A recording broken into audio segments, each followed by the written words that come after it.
All right, welcome to the next lecture. Dang it. All right, welcome to the next lecture. Optimizing training variables for endurance performance part 1. So what we're going to do today is get into sort of the mechanics of adaptations to endurance training. So who's heard of VO2 max? Well, if you think about it, VO2 max is essentially like the bench press of endurance exercise. It's the highest sustainable ATP that can be produced through aerobic means. So again, oxidative phosphorylation. Okay, so basically the greatest amount of oxygen that you can take in and utilize at the cellular level during maximal endurance activity. So that's very, very important to understand. But if you look at sort of endurance performance is impacted by VO2 max, by lactate threshold, and by running economy. We're going to be focusing on VO2 max. So before we understand how to train VO2 max and other variables, we need a background on the cardiovascular system and how it adapts. All right, these are the lungs. And what I really need to know about this picture is that, you take in air and you have gas exchange at the alveoli. That's basically it. It's not an anatomy class. The main point is you conduct air, through the trachea, eventually down through the bronchioles and to the alveoli. The alveoli is where we have gas exchange. So one of the questions that I would have for you is, if you do aerobic exercise, what happens to your lungs? Do they get bigger? What do you think? Well, I'll tell you what, when I was taking this course, I actually raised my hand and said, yeah, absolutely they get bigger. However, it turns out that they generally don't. Because if you look at your lungs, if you were to flatten out all of your lungs in general, or your alveoli, you see that the surface area covered about the size of a half of a tennis court. So it's going to be tough to stress that. The only people who really change lung volumes are elite swimmers. So let's talk about central adaptations of the cardiovascular system. Remember, our heart is basically a pump. We have the atria, which receive blood, the ventricles, which eject blood. Okay, and that's the main thing I want you to know. Of the ventricles, which of these ventricles pumps blood throughout the whole body? So left ventricle, right? So that's going to be what adapts in large part. So basically, this is sort of a complex little thing going on here. But this is blood volume. This is plasma volume. This is erythrocyte volume. So blood volume is comprised of plasma and erythrocytes, right? So that's just the fluid component. That's the red blood cell component. Notice when you first start training, you have an increase in plasma volume, the fluid component at first, and then later on, red blood cells start to increase. So early on, it's plasma, and then later it's erythrocyte. So you have more fluid, so you have more stroke volume. You also have more O2 carrying capacity.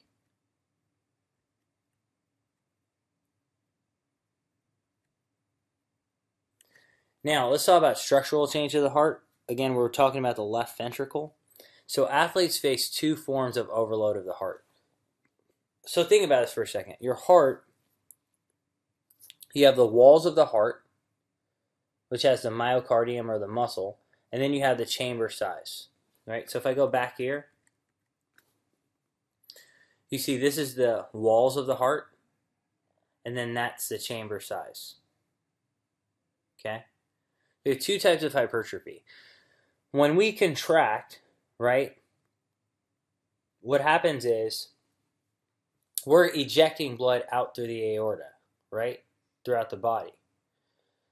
When we contract, the pressure in the left ventricle has to exceed the pressure in the aorta for blood to flow from here to here. So during exercise, blood pressure increases in the aorta. So what happens to the contractile force here? The contraction force goes up. Now it's contracting inward to decrease the size of the chamber and therefore increase the pressure. Now here's the point I want to get across to you. More pressure here means that greater contraction here. How is it contracting? If it's shortening, that's a what type of contraction? It's a concentric contraction. So the adaptation is these walls thicken. That's called concentric hypertrophy. So as pressure increases, that's called pressure overload. We have concentric contraction, which leads to concentric hypertrophy, thickening of the walls. Now, if you increase stroke volume, say you go from 5 to 15 liters a minute, or 5 to 25 liters a minute, blood's going back here and ends out filling up the ventricles. If you go from 5 to 20 liters a minute, what's going to happen to the ventricles when that blood flows back? They're going to stretch. They're going to expand. And if they're expanding, if they're being stretched, what kind of contraction are we calling that? It's an eccentric contraction. And the adaptation is that this chamber size will get bigger. It'll enlarge. So eccentric stretching, okay, or overload hypertrophy, we call eccentric hypertrophy. And that's what I'm saying here. Volume overload, you have an increase. Elite athletes can go from 5 to 40 liters. There's an increase in diastolic volume, an increase in eccentric stretching the heart. The adaptation is an increased internal diameter.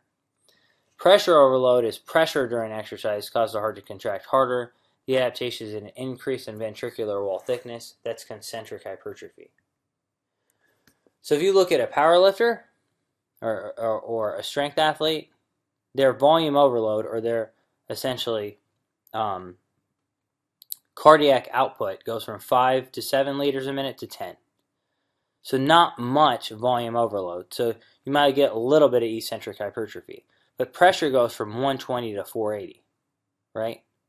An endurance athlete's volume can go from 5 to 40 liters a minute, so large eccentric changes. But pressure goes from about 120 over 80 to 170 over 80, so small concentric changes. And that's what we see here. Here's sedentary. You're looking at wall thickness. It goes up a little endurance. But you look at wall internal diameter, it goes up much more. Whereas with the strength athletes, what goes up mainly with them is the wall thickness. So left ventricular wall thickness, this increases left ventricular contraction and ultimately stroke volume. So we talk about long-term change in cardiac output. This is after several weeks of training. Here, this is untrained. That's moderately trained. People may be trained for the turkey trot. This is high-level elite endurance athletes. Much greater cardiac outputs. Now, what's cardiac output? It's total blood flow. And what's total blood flow comprised of? Heart rate times stroke volume. So, if you train, how can you overall increase cardiac output? Would it be heart rate? Would it be stroke volume? What do you think? Well, if you look at heart rate here, this is submaximal heart rate, okay? So if you go here 6 miles an hour, submaximally, right? Resting, you have lower heart rate. Submaximally, you have lower heart rate, okay? In the trained versus untrained. What about maximally? No difference, okay? And the reason why is because you don't want the heart to adapt to increase at a greater rate of contraction because you have no time to fill the heart with blood. So if heart rate's not adapting, what must be? It's got to be stroke volume, right? So here you have an untrained person. This is moderately trained. Stroke volume goes up. Notice that stroke volume is plateauing anywhere from 40 to 60% of max heart rate in untrained and moderately trained. But somehow, even though these athletes' heart rates are beating extremely fast, their stroke volume is increasing to near maximal. So the difference between an elite athlete and a moderately trained athlete is stroke volume. Stroke volume keeps going up, and it never plateaus. For the rest of us, stroke volume is going to plateau.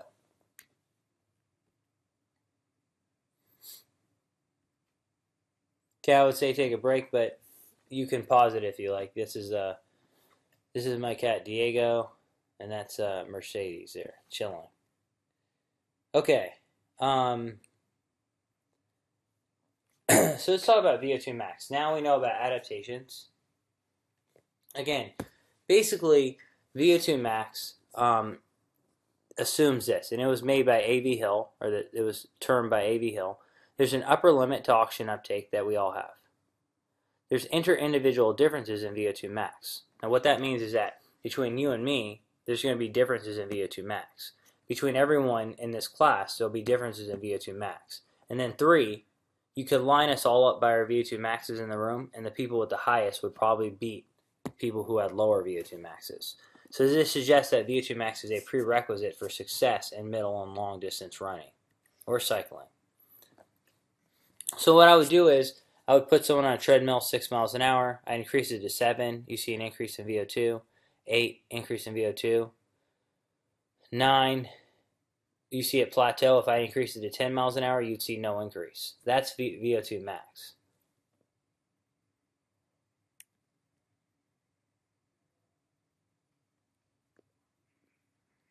So what we're seeing here basically is an inverse relationship between VO2 max and time taken to complete a 10-mile run.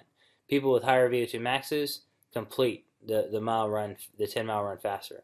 To give you a depiction of what this means, someone who's sedentary is about a 35 milliliters per kilogram VO2 max. Someone who runs like turkey trot or runs it 3 times a week is probably 50, 55. Collegiate is right around here. This is Lance Armstrong territory. This is freak of nature territory right here. You see these boys here with the 80s, you know, we're here. And I VO2 max hundreds of people, and I've probably only seen 80 maybe once or twice. I've seen 70s, which again can be Olympic caliber, and this is collegiate. So what is VO2 max? Well, VO2 max, first of all, is affected by central factors and peripheral factors. We can say VO2 max is the maximum amount of oxygen you can take in and utilize at the cellular level during maximal exercise. So we got VO2 max here is equal to cardiac output max, or blood flow max, central factors, times AVO2 difference max. Now, AVO2 difference is the difference between oxygen in the arteries and oxygen in the veins. Obviously, arteries oxygenate it, then you go through capillaries, and then it goes to veins. The difference between the two is suggestive of how much was extracted. So blood flow times maximal blood flow times maximal extraction equals maximal VO2 max. Because again, it's the maximum amount of oxygen you can take in and utilize at the cellular level during maximal exercise. So factors affecting VO2 max, again, stroke volume is going to affect the cardiac output, not the heart rate. If you're untrained and moderately trained, we see that stroke volume plateaus at 40 to 60% of your VO2 max. So that's going to be, basically what we're saying is this. If you're thinking about volume changes, what we know is that eccentric hypertrophy is maximized when the stretch of the heart is maximized. And the stretch of the heart is maximized when stroke volume plateaus. So at 40 to 50, maybe 60% of your VO2 max, you're maximizing the eccentric hypertrophy in moderately trained to untrained people. Blood pressure is going to peak at around 75% VO2 max, and that's going to maximize pressure overload or concentric hypertrophy. We want both to maximize endurance performance, and so we see that training anywhere from 60 to 75% of your VO2 max will maximize endurance adaptations.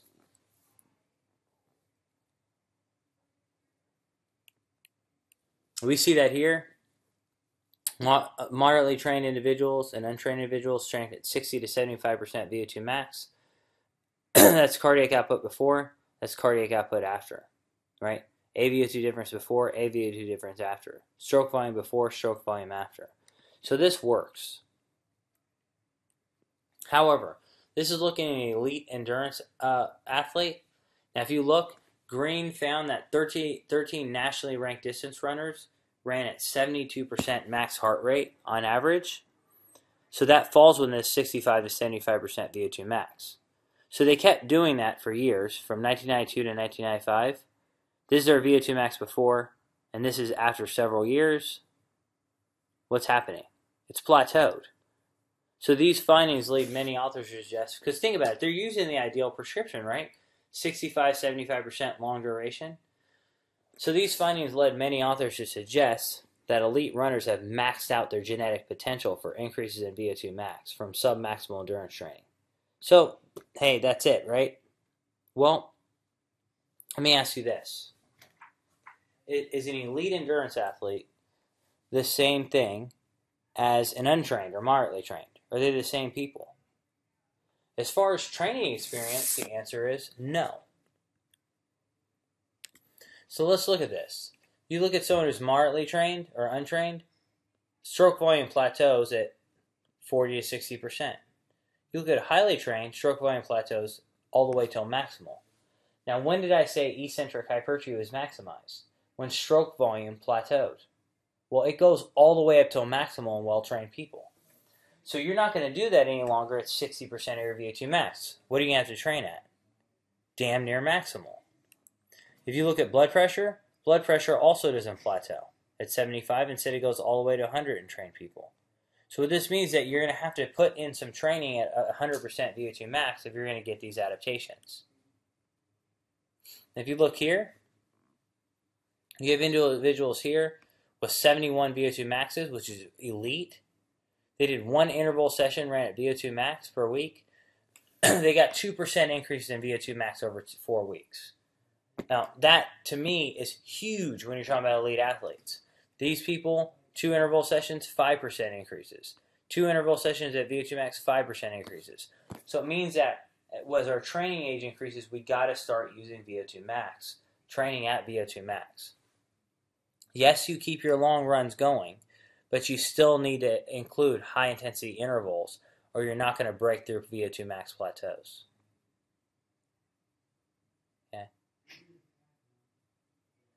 Now, how do you determine VO2 percentage VO2 max? Well, let me explain something to you. Using percentage heart rate is often used to prescribe aerobic exercise. However, the correlation between max heart rate and VO2 max is not great. That's why we're going to need to use heart rate reserve. If you look at this is VO2 max. 50% VO2 max is 50% heart rate reserve, but it's 66% max heart rate. So if you're prescribing 65, 75% based on max heart rate, you'll really only be at 50% VO2 max. Okay? Same thing here, 75% VO2 max is really 85% max heart rate. So how do you prescribe based on VO2 max? Well, you need to look at the notes that I have on this PowerPoint. But you're going to use what's called the Carvonen formula, okay? Basically, you take age predicted max heart rate, which is 220 minus age, okay? That's your heart rate reserve. Or then you subtract resting heart rate from that, and it gives you your heart rate reserve. Say you got someone in the class who's 20. Their max heart rate would be what? 200. Say their resting heart rate is 50. How many more beats can they go? 150. That's their heart rate reserve. You multiply heart rate reserve by the intensity you want them to go at. Say it's 50%. That's 75 beats. And you add it back onto resting, which is 50. You get 125 beats. Okay? So that gives you your numbers that you're looking for. Let me show you my notes real quick. You see I have that right here. Example, say individual age 20, resting heart rate 70, and you go through the problems right there. Okay? So that's the end of part 1. I will say this slide really quick here. Are there other variables besides VO2 max affecting endurance performance? Well, if you look here, if you have a wide range of VO2 max values like 50 to 67 or 55 to 82, there's a large correlation between VO2 max and performance. What if everyone has a high VO2 max? Can it predict who's better than the other person? No, the correlation goes down. But yet you can have 2 people with the same VO2 max and one kicks the others behind. What are those other variables? That's what the next lecture will discuss. If you have any questions, let me know. I'm going to post the questions with this, and you'll be good to go. Answer those questions, and on Sunday, you'll have a quiz. Thank you.